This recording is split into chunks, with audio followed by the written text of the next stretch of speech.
देखो बच्चों, अपन ने 6 चैप्टर पढ़ा था। 6 चैप्टर के बाद अपन अब 10th चैप्टर शुरू कर रहे हैं, क्योंकि 6 चैप्टर तक तो भाई सॉइल केमिस्ट्री है। उसके बाद अलग पार्ट है अपना पादपों के पोषक तत्व हैं, उर्वरक हैं। फिर उसके बाद प्रदूषण वाले चैप्टर हैं, है ना, कृषि रसायन वाले चैप्टर हैं। उसके बाद अपना बायो केमिस्ट्री बिल्कुल अलग चैप्टर है और हाईएस्ट मार्क्स का है, आई थिंक मार्क्स 8 का। ठीक है, अब देखो बात कर रहे हैं बायो केमिस्ट्री किसे कहते हैं, जैव रसायन। बायो केमिस्ट्री को हिंदी में क्या कहते हैं, जैव रसायन। ठीक है, जैव रसायन कहते हैं। जैव का मतलब होता है पादप एवं जीव जंतुओं के अंदर, रसायन मतलब रासायनिक क्रिया, अर्थात पादप एवं जीव जंतुओं के अंदर होने वाली रासायनिक क्रियाओं का अध्ययन विज्ञान की जिस शाखा के अंतर्गत किया जाता है उसे बायोकेमिस्ट्री या जैव रसायन कहते हैं। देखो तुम्हारे क्वेश्चन आएगा तो पूरी परिभाषा लिखनी है।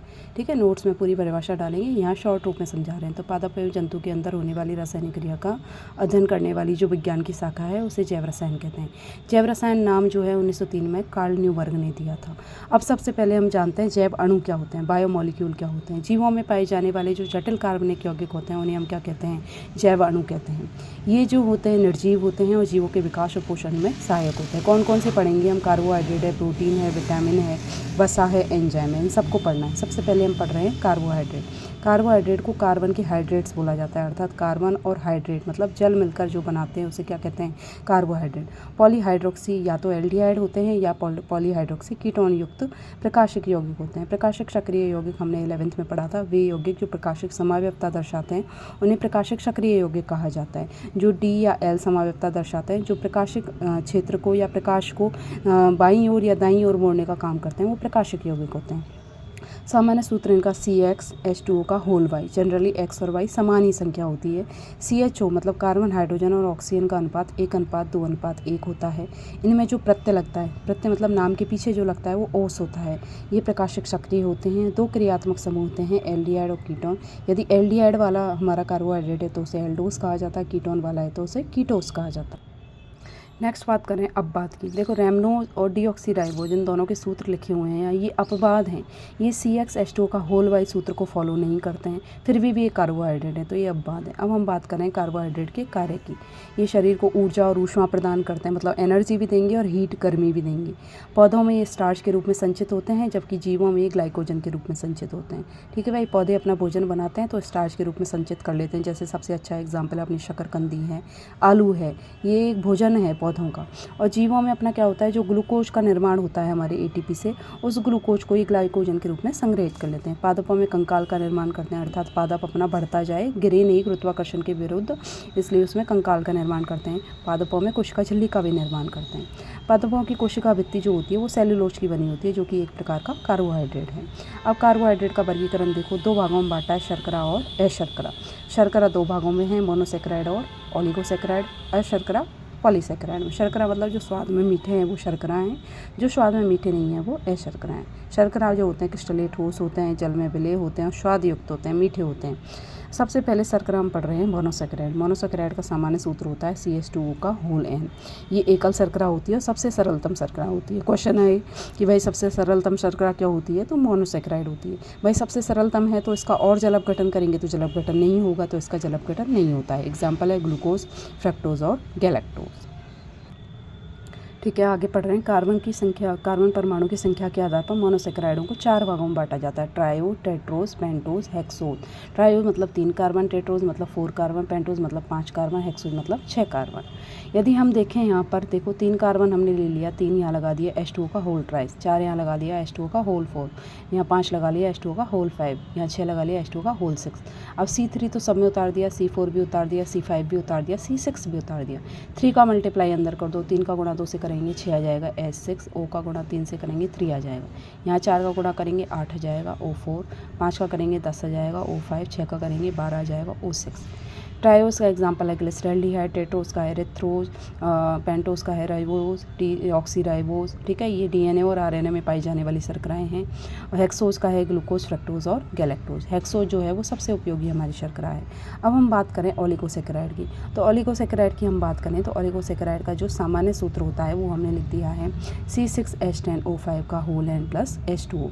2 से 10 तक के मोनोसेक्राइड अणु मिलकर जो जिसका निर्माण करते हैं वो होता है ओलिगोसेक्राइड। मोनोसेक्राइड अणुओं की संख्या के आधार पर इन्हें हमने 4 भागों में बांटा है। डाइसैकेराइड मतलब 2 मोनोसैकेराइड से मिलकर बना होगा, ट्राइसैकेराइड मतलब 3 मोनोसैकेराइड से मिलकर बना होगा, टेट्रासैकेराइड मतलब कि 4 मोनोसैकेराइड से मिलकर बना होगा, और पेंटासैकेराइड मतलब 5 मोनोसैकेराइड के मिलने से बना होगा। तो देखो एग्जाम्पल ले लिया है डाइसैकेराइड का सुक्रोज। सुक्रोज किससे मिलकर बना होता है? ग्लूकोज और फ्रक्टोज से।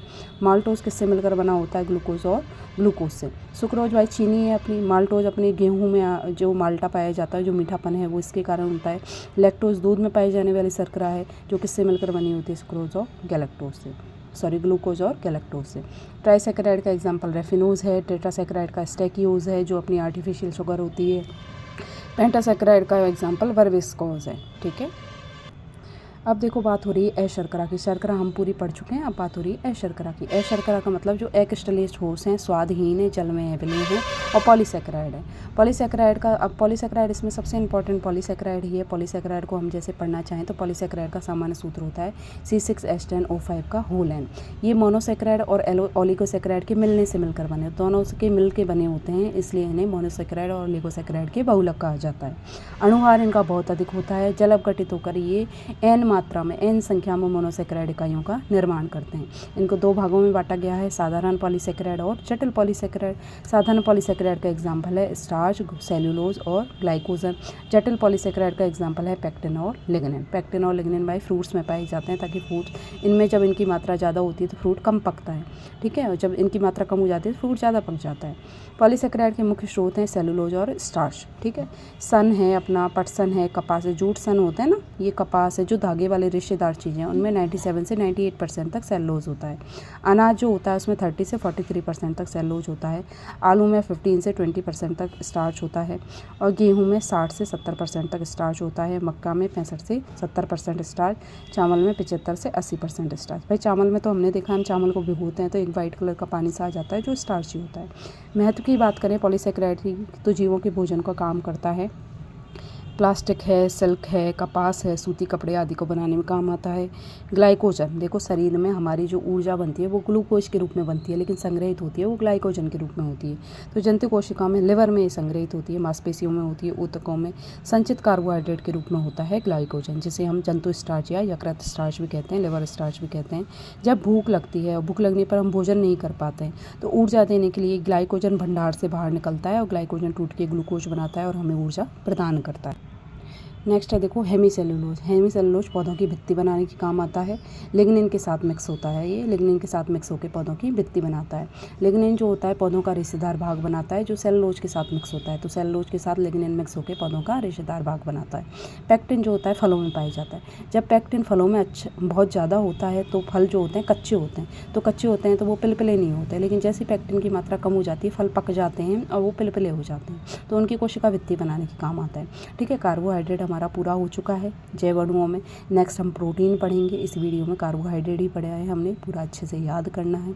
जो समझ में नहीं आए वो कमेंट सेक्शन में बताना है, अच्छा लगे तो अप्रिशिएशन भी करना है। Thank you.